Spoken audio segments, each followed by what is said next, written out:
Hi, Stars fans. Welcome to another episode of the Mighty Melbourne Stars podcast. I'm Heath MacDonald, and I'm joined as always by. Jacob here, guys, from Melbourne Stars News. Pleased to be back on another episode. The wait is over. It's December. The Big Bash is just 10 days away from the opening game over at Optus Stadium with the Sydney Sixers and Perth Scorchers. So exciting times for the league. It's been a huge off-season, a lot of news, and just some breaking news, obviously, this morning, as Mark Steckty has been ruled out of BBL 15 with a hamstring reoccurrence injury that he suffered in the Sheffield Shield with the Queensland squad. So obviously a huge blow for the Stars and a huge blow for our predictions video, as I'm sure he would have been in some of those statistics and predictions that we have going into BBL 15. But it's the joys of sport. You know, Spencer Johnson got ruled out of the Brisbane Heat yesterday, so and it's a next man up kind of mentality, I guess. You know, we have some big guys who can fill his role, and yeah, I'll hand back over to you, Heath, to get us started. Yeah. So what we're gonna do is we're gonna gonna do things around. So we're actually gonna do our BBL 15 ladder predictions. Did you want to go your eight and my seven and all the way to first and see why we picked those teams? Yeah, so you want to start at the bottom? Yeah, so in eighth position, I know a lot of fans are going to hate this. Sydney Thunder for last. The reason why I have them in last position is they're just a young team. They've got senior experience, but I think they'll just be inconsistent. And I thought they just overachieved the last Big Bash season. Yep. At my number eight, I had the Brisbane Heat. I think their batting lineup was their main weakness. Colin Munro is supposed to be their star international batter, and he failed to fire last year.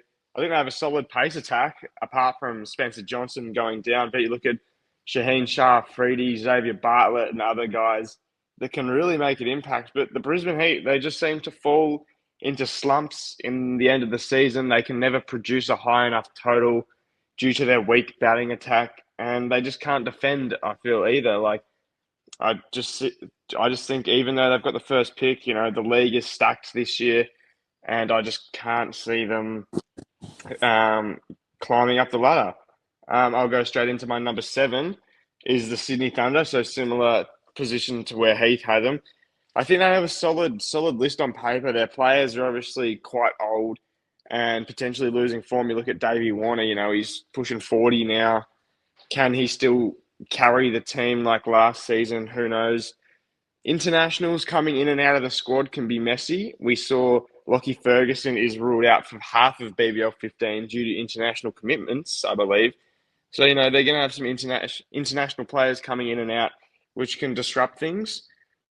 The NG Stadium pitch, look, if they can get used to it, it can benefit them, just like it did in the BBL 14 knockout final against us. You know, that was a huge advantage for them. But can they defend those low totals on that pitch when it comes to some big hitting teams, you know, like the Hobart Hurricanes? So just a lot of question marks around the Sydney Thunder, and that's why I had them a little bit lower. What did you have, Heath? For me, I had Brisbane Heat in seven, so like our seven and eight were just flipped around. But I just said same as the Thunder, like young team. But unlike the Thunder, they've got pretty much like you said, they cannot defend, and I just question whether they can either win away or win at home. Like they've got some hitters, I just don't think they'll win enough games or be consistent enough to make a jump to finals. But they're not a bad side. I rate them over the Thunder. Yep, no, I agree with that. At number six, I have the Adelaide Strikers. I think they have a strong group of domestic players and they defend the Adelaide Oval really well, but potentially just not enough firepower to win those big games. I think they rely heavily on Matt Short and Chris Lynn even as well to get the job done. I just think they don't have the firepower depth like other teams have. You know, if Matt Short goes for a duck and Chris Lynn is being inconsistent, who's going to step up for him? You know, is it Alex Ross? Is it Jason Sanger? Those guys are great players, but I feel like they're more role players. as opposed to superstars. So do they have the depth? I'm not sure. I also think their bowling attack is slightly weakened compared to other teams. You know, they lost some key players over the past couple of years. Look, they drafted pretty well in the international draft. They retained Jamie Overton and they added Luke Wood, who is a former star, big wicket taker there. So interested to see how their internationals go, but I just don't think they have what it takes for a finals push. Who do you have at six, Heath? I had the same as you. I had the Adelaide Strikers. I said that they will win home games, but I do not trust them winning away from home. If they can, if they can win a couple or a few, maybe 4 or 5 away games, then I may see them in finals. But I just think there's some other better teams in the finals where I think the Strikers will just fall, in my opinion. Yeah, no, I like it. At number five, I had the Melbourne Renegades. I think they've made some key signings throughout the off-season to strengthen their top order. You look, they brought Caleb Jewell in, who is a very smart top order player. I think the Renegades struggled. Their young guys would throw their wicket away lots.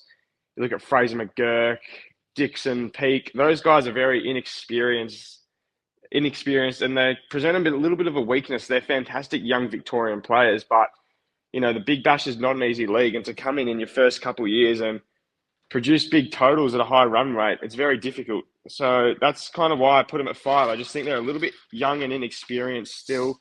I think they lack chemistry as well. We see their internationals are coming in going with replacement players and stuff like that. And they always have a solid list on paper, but they just can never seem to go deep into finals. So I think I've got them at five this year. What did you have? Yeah, I had the same as you. I had the Melbourne Renegades, but for me, they have they've got a great list, but I see them beating the bottom teams like your Thunder and Heat and Strikers, but I just don't see them beating the top teams like your Stars, your Hurricanes, Sixers, and Scorchers, and that's where I reckon they'll fall the most. Yep, I like it. Number four, we're into the finals now. I had the Melbourne Stars. I know. If their best players are in form, you know, I think we can go really far. You look at Maxwell, Stoinis, Ralph, even Cartwright when he's on. These guys have the ability to beat any team in the competition, but they have to be in form. They have to be on because if our superstars aren't firing, then we're in real trouble. Particularly last season, you know, if Maxi was injured or Stoinis was having an off game, then the load relies on guys like Hilton Cartwright, Tom Rogers, Sam Harper, even Tom Curran when he wasn't injured, and those guys just failed to fire at certain times. So I think if we have our full squad with no injuries and good availability from internationals, we can go really far. I'm looking forward to seeing how Joe Clark performs. Obviously, it's been a few years since he was our player of the tournament. So can we expect him to bounce back into that form? Or are those days past? You know, does Scott Boland play a factor when he comes back from the Ashes? If we are in the finals, so there's a lot of ifs and ands and buts with the Melbourne Stars squad this year, and obviously Stecky is a huge injury blow, but I think we can compete, and that's why I've got us at fourth. What did you have? For me, I had same as you. I had us, the Melbourne Stars, and I know we're just because we're co-hosts, guys, doesn't mean we're not in sync. Like we've done this with research, and for us, like you said, we've got great players. We need them to perform. If we don't perform, then we just be inconsistent, and like I said, we will beat the low teams, and like we can beat anyone in the comp. It's just a matter of can we be consistent enough to challenge your Hurricanes, your Sixers, and your Scorchers. Personally, I can with our full strength squad, but we only time will tell, and it's just a matter of can we see a full team on the park and us actually going to be a decent team, which I think we will be. Yep. No, I guess we have to wait and see. Not long now. Obviously, Yeah. Stars fans getting very excited, and we'll touch more on the Stars throughout the season. But at my number three spot, I have the Perth Scorchers. The Scorchers, out of nowhere, missed finals last year. I can't remember the last time they missed finals apart from that. Have they even ever? You know, they're just such a strong side, and I think they're going to bounce back tremendously in BBL 15. And that's off the re-signing of Mitchell Marsh, the homegrown hero. He's going to have full availability, judging that he's not selected for the Ashes. So we'll have to wait and see.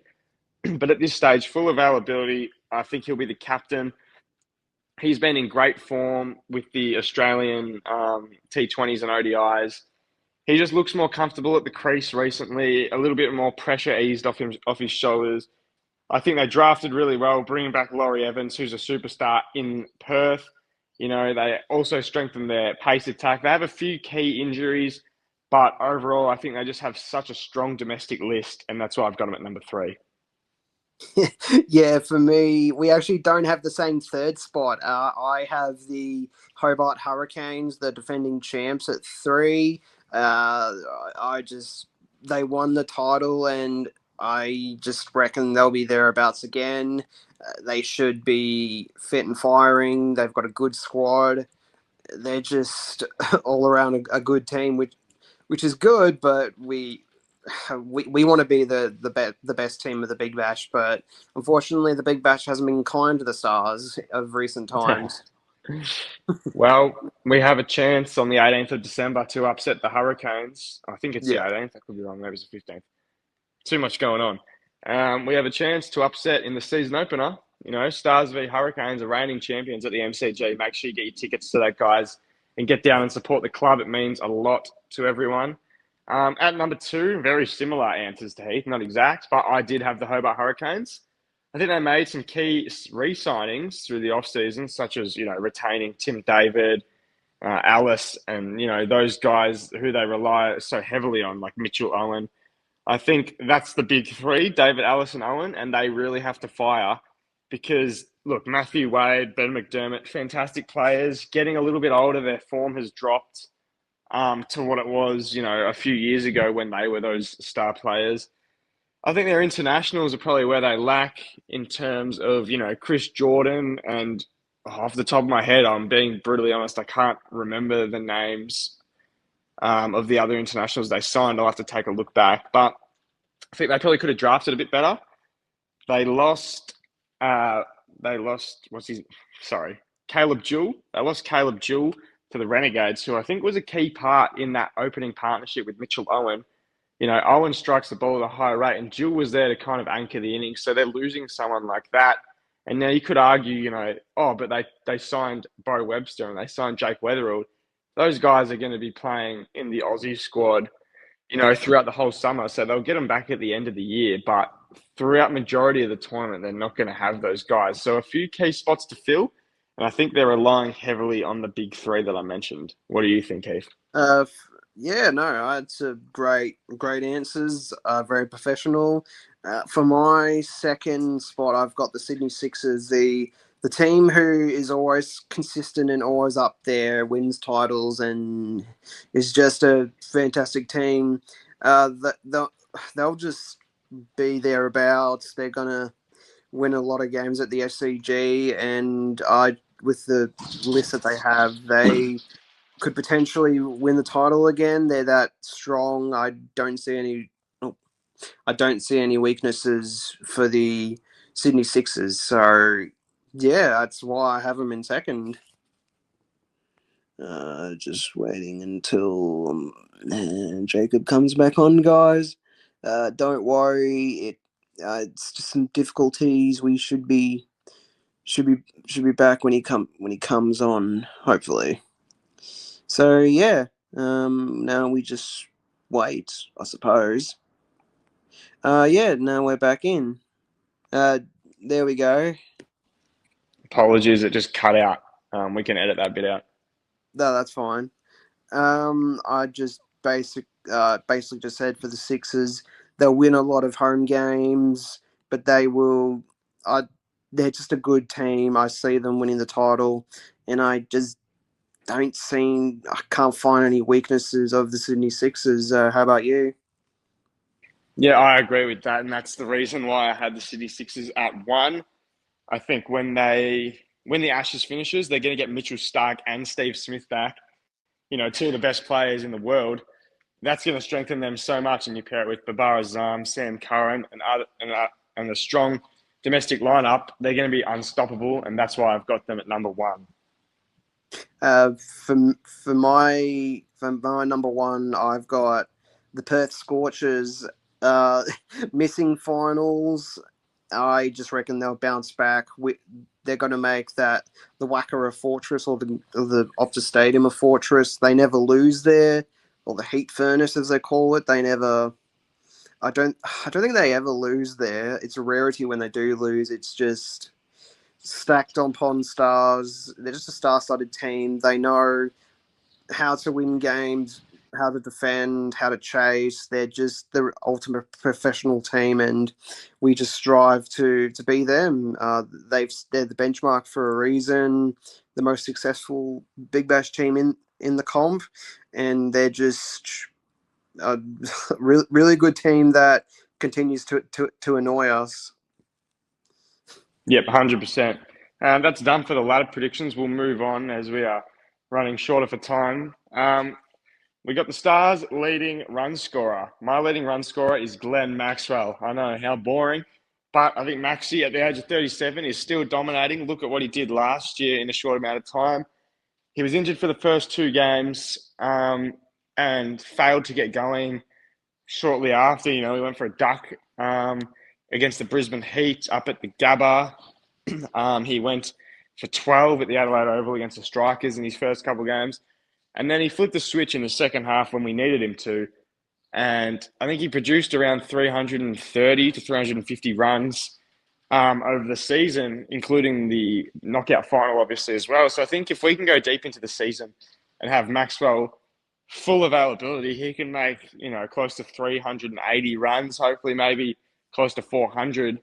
Who knows? Maybe he's got a century left in him. So he's my leading run scorer this season. That's fantastic.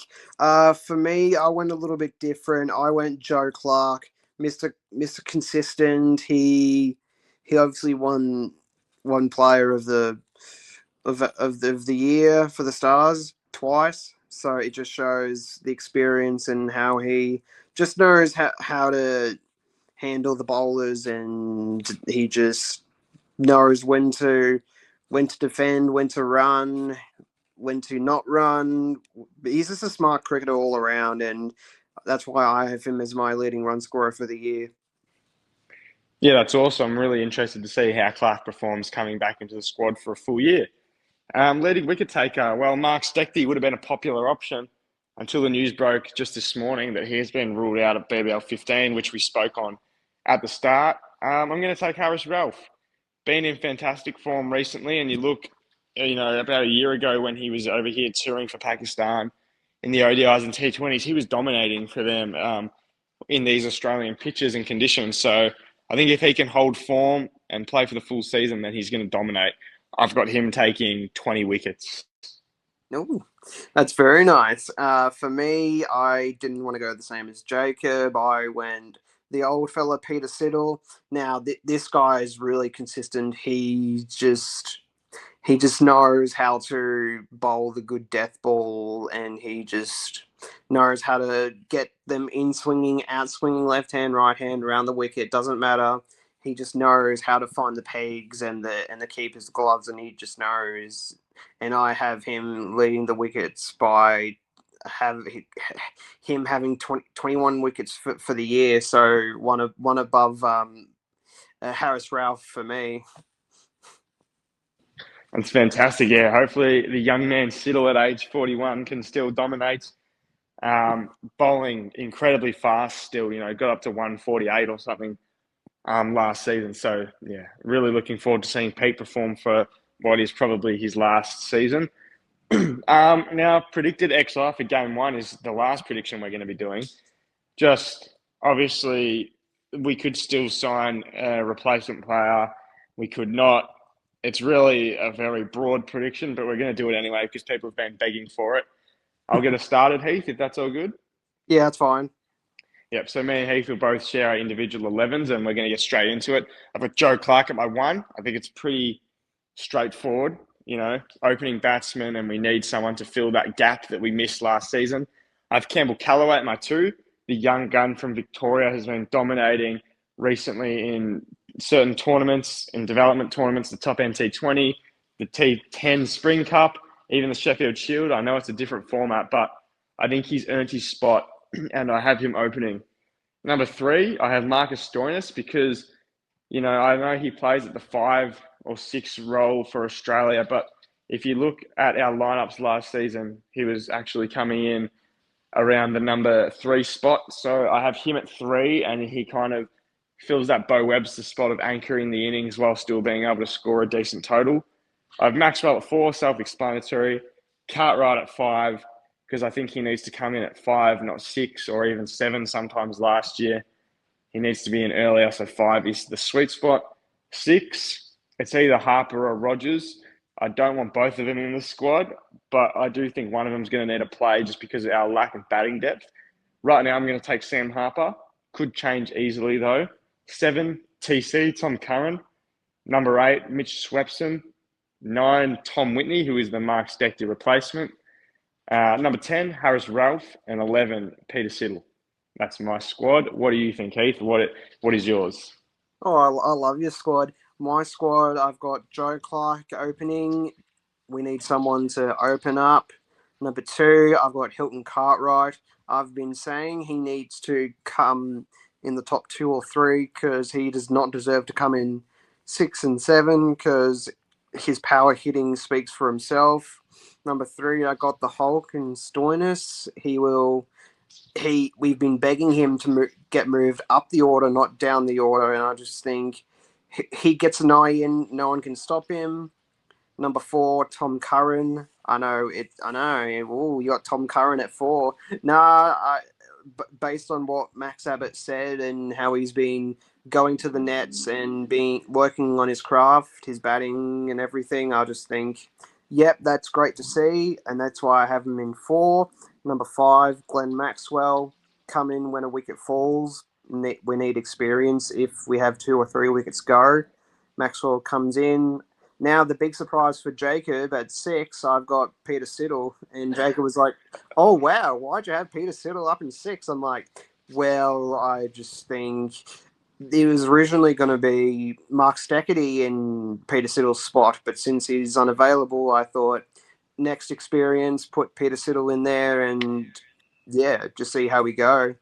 7, I know everyone's not going to like this, but I had to put him in. I've got Tom Rogers. I know we're like, oh, why couldn't you pick someone else? I'm like, well, I needed to pick someone, either Harper or Rogers. I'm like, may as well pick Rogers, even though I don't want him in there. I got Cam Callaway coming in 8. Number 9, Mitch Swepson. Number 10, Tom Whiting. And number 11, Whitney, Harris Ralph. Yep, Whitney Houston. and my 12th man, Liam Hatcher, for me. Yeah, I like it. He's very interesting. I was not expecting that at all. Interesting to have Curran move up the order. Yeah. In terms of Peter Siddle at 6, I'm not so sure. I'd probably look at Campbell Callaway and Tom Rogers coming in above him just because they're specialist batters and Peter Siddle is not. But each to their own. It's a very interesting take, and that's what we're about. So that'll wrap up the podcast for today. It's been a great episode talking about our predictions. It's the last off-season podcast. As just in about a week's time, we'll be releasing our Game 1 preview. We'll be joined by Sam, our other co-host. And we're really excited to be previewing the first game against the Hobart Hurricanes. It's going to be huge. Get down to as many games as you can, guys, to support the club and support the players. Be loud. We're the only club now that have not won a trophy, and the fans deserve one, as we all know, but you got to get down there and support the boys, support the club. It's been a huge off-season with signings, injuries, internationals, stars representing Australia. Big podcasts from me and Heath with Max Abbott, our man, the general manager, and a bunch of others. So it's been a fantastic off-season. It's now over, and it is time to look to BBL 15, and we couldn't be more excited. So what do you have to close out, Heath?